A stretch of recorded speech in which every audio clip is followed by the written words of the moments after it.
You know those weird guys who are getting married to these Japanese blow up dolls and stuff? They have been validated.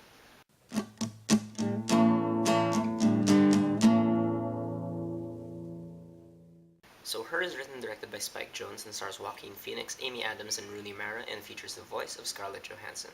Now, Her takes place in this near future thing where this guy Theodore Twombly, played by Joaquin Phoenix, he is trying to get through this divorce with his, I guess, ex-wife Catherine, played by Rooney Mara, when he buys and installs this new artificially intelligent operating system.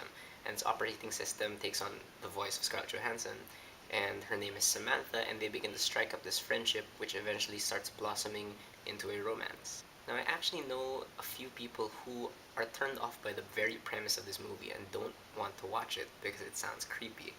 And they are really, really missing out because Her is an absolutely breathtaking movie. And I mean that so much.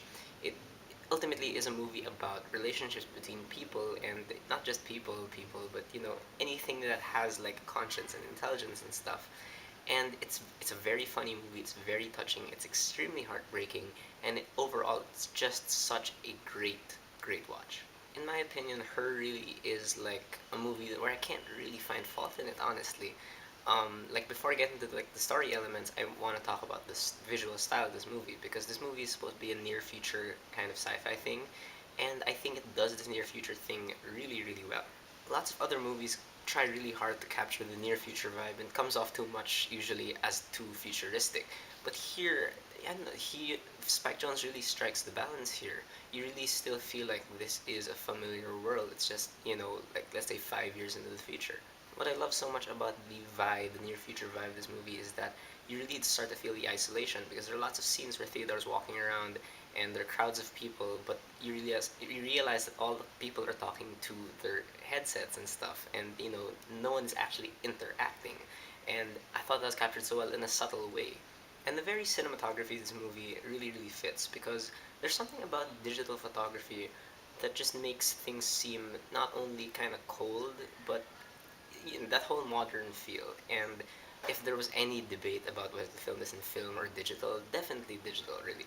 What's cool also is when they show bits of technology, it's not like super grand. It's kind of like the level of technology now, the whole Kinect tablet, whatever thing.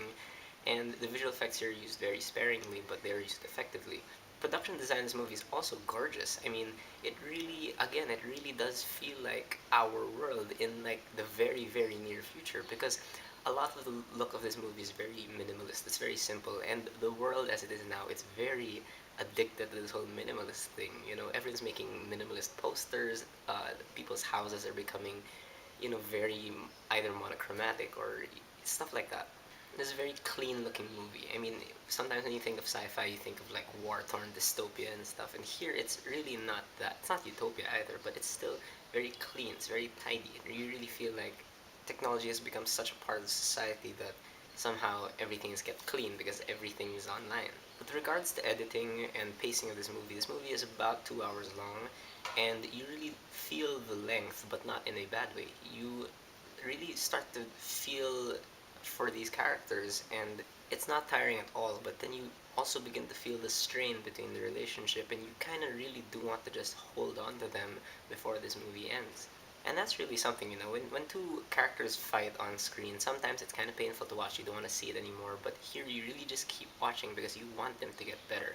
And I really do appreciate having lots of scenes that just kind of peek into their inner lives. And, they're small, but they're completely important to these characters. Now I want to touch on the music here because the score here was composed by Arcade Fire, which is this independent band that I am not a huge fan of. Like, for me, I like indie music. It's just that sometimes it gets a bit too out there for me, and Arcade Fire is kind of like that. But their music is perfect for this film. I mean, there's some sort of a mix of organic and synthetic music here, and it really, really matches well. The quirkiness matches well because this whole story is just really, really quirky. But of course, this movie is all about the writing. After all, this won Best Original Screenplay at the Oscars, and it's the only award it won. But the writing really, really deserved that because again, this movie really is about relationships. Even the central relationship is between an OS and a person.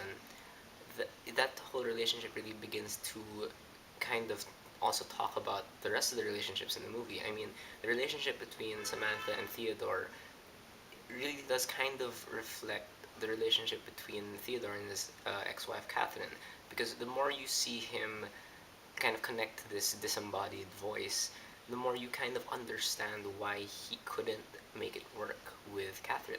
And it's a very thorough examination of these relationships. There are many characters in the movie, and they all have, kind of like reactions towards certain kinds of relationships. Like Olivia Wilde's character, who pops up for a short while, shows that she's tired of just people messing around with her. She wants like real commitment. And then Amy Adams' character is very much a friend. There's no love between. I mean, no romantic love between her and Theodore, but it really does feel platonic. It's so nice to see a movie really about relationships between characters. And like I said, all these characters are extremely well drawn. Um, they all kind of show a sort of disconnect towards society in a very interesting way. And again, the way they all relate to each other is very interesting. It paints a really nice picture, like a collage of relationships between people. And of course, it has to be mentioned that dialogue in this movie, it's actually very funny. There's lots of really funny parts, especially with this video game that Theodore plays and this little guy in the video game. He's hilarious. Chris Pratt's also in this movie, is also funny. But at the same time, again, this dialogue feels so real. It's not like future speak or anything, and it's not like it doesn't really feel like anyone's faking it. This feels so genuine. That's so shocking. I love how the dialogue, whether it's spoken by a human or an OS, it really kind of shows that, humanity. And of course, the acting in this movie is incredible. First of all, how the heck do you do chemistry between a person and an OS? I mean, Joaquin Phoenix is pretty much by himself this entire movie, and the relationship he has with Samantha, it feels so incredibly real. It feels more real than most of the on-screen relationships I've seen between two actual actors. It's incredible. Joaquin Phoenix shows like a huge spectrum of emotions here. He can be like really, really sad and lonely, and he captures it without being, over the top. It really feels like someone who's lonely, because someone who's lonely doesn't necessarily show it, like through his outwards, actions, and he captures that really well. But at the same time, when he's with Samantha, he just seems so giddy all the time. And I'm used to seeing Joaquin Phoenix being all serious and moody, but here he's just, I don't know, when he's dancing around sometimes, it's just, you buy it. Scarlett Johansson also disappears completely into this role to the point that by, like, let's say the first hour maybe, and you keep hearing Samantha's voice, you stop thinking of Scarlett Johansson. You can't put a face to this voice because she does it so well. In fact, I don't want any posters or promotional materials to show Scarlett Johansson there. I don't even want to see any of her interviews, because to me that is Samantha, it's not Scarlett Johansson. And she pulls it off so well. And all of this greatness is really thanks to Spike Jonze, who is a master writing and directing this thing. Her really becomes sort of an experience, because after you watch it, you kind of see things very differently. You see our modern world differently. You kind of begin to appreciate human contact more. And it really is about that. It is about the human connection. And no matter what this movie does, it really shows you that, humanity is still kind of like the best thing ever. And again, I have to keep mentioning that I really love how this captures where society seems to be going, because this feels very real. This could happen. So in the end, yes, Her is an amazing movie, no doubt about it. If you don't want to watch it because you think it's gonna be weird, I don't understand that. There really is something about these sci-fi romances. This reminded me a lot of Eternal Sunshine of the Spotless Mind, and I was thinking like, there's really something about sci-fi that works so well with romance. I guess it's because love is kind of like science fiction at this point. Anyway, I'm sure lots of my friends have been waiting for this review. Whatever you guys thought of Her, whether you agree with me or not, do you love it, do you hate it? Whatever you think, please leave me a comment. Let's have a conversation.